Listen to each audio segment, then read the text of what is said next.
Jérôme Ferrari, bonjour. Bonjour. Vous êtes l'invité de la Galerne pour le Sermon sur la chute de Rome, roman qui vous a valu le prix Goncourt 2012.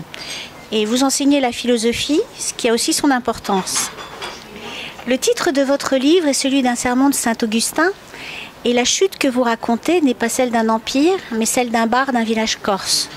Est-ce que c'était pour vous une façon, et peut-être la seule façon contemporaine, de traiter une question philosophique ? Je pense pas que c'était une question philosophique au départ.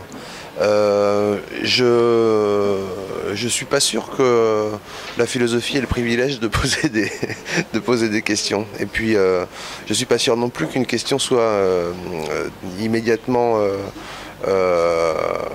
attribuable à un domaine de la pensée.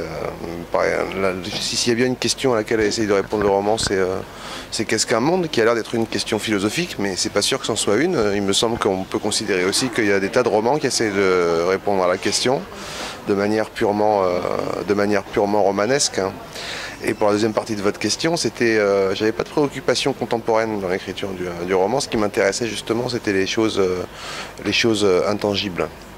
Et c'est ce qu'on trouve dans les sermons de Saint-Augustin, qui ont vraiment été le point de départ du projet du roman. Si j'avais pas lu les sermons, Saint-Augustin n'est pas venu se rajouter après sur un projet littéraire différent. C'est lui qui en a été à l'origine, parce que c'est il me semble une réflexion absolument intemporelle, pas du tout sur Rome, mais sur le sort de ce que construisent les hommes en général. Vos personnages principaux, Mathieu et Libéraux, des amis d'enfance qui ont abandonné leurs études de philosophie, reprennent le bar de ce village et ils souhaitent en faire le meilleur des mondes possibles. Est-ce qu'on peut dire que le lieu que vous avez choisi, c'est-à-dire un village corse, est effectivement un endroit de tous les possibles ? C'est un endroit en tout cas que j'ai toujours trouvé extrêmement fécond du point de vue romanesque. Sans doute, d'abord c'est l'endroit du monde que je connais le mieux, il se trouve que c'est comme ça, mais le développement touristique fait que dans un bar de village corse, on peut trouver vraiment des gens qui sont très différents, d'origine culturelle, sociale, et qui auraient assez peu de chances de se rencontrer ailleurs. Ce qui fait que du coup, si on s'intéresse à ce qu'est un monde, il me semble que le bar peut prétendre au titre de pas de meilleur des mondes possibles, mais alors de plus petit des mondes possibles. Et c'est ça qui m'intéressait. Ce que l'homme fait, l'homme le détruit. Ce constat de Saint-Augustin que vous reprenez est quand même assez désespérant. D'ailleurs, vous êtes plutôt un écrivain du chaos que du bonheur. Est-ce que c'est le seul moyen, la seule façon d'écrire actuellement pour vous ?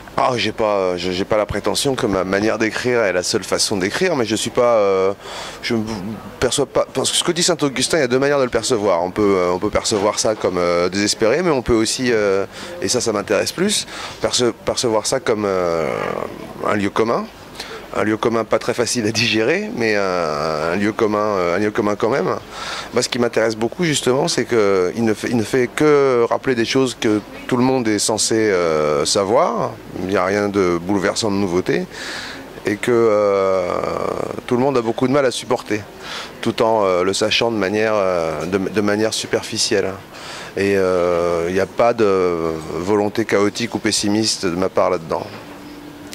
Vous posez également dans votre livre le problème de la liberté et notamment du choix de son destin.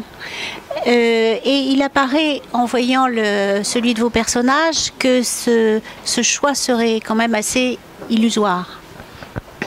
J'ai pas beaucoup réfléchi à ça en termes de libre arbitre, surtout pas avec ce roman-là, parce que ce qui met en place, c'est un mécanisme. Comme il est bâti autour de la phrase de Saint-Augustin, le monde est comme un homme qui naît, qui grandit et qui meurt. On analyse simplement les ressorts de cette naissance, de la croissance et de la fin, qui se passent donc indépendamment de la conscience ou de la volonté des gens qui sont pris dedans et qui sont la chair de ce monde-là. Si bien que dans un sens, la question de leur liberté n'est pas très importante là-dedans. Et c'est pourquoi c'est vraiment pas un roman psychologique. Mais j'aime pas beaucoup les romans psychologiques. Vous êtes un lecteur. Est-ce qu'il y a un roman ou un auteur que vous souhaitez partager avec vos lecteurs? Alors, il y en aurait beaucoup, mais comme j'ai droit qu'à un choix... Ou une œuvre? Il y a quand même un livre que j'ai découvert il y a 4 ans et qui me paraît vraiment faire partie des rares chefs-d'œuvre du patrimoine littéraire mondial, c'est Vie et destin de Vassili Grossman. Voilà, qui est un livre monstrueux dans tous les sens du terme, pas seulement parce que c'est un gros livre comme beaucoup de romans russes, mais parce que c'est vraiment une œuvre dont la structure même est aussi monstrueuse que la vie, est grande comme le monde et qui est un livre bouleversant. Merci Jérôme Ferrari. Merci.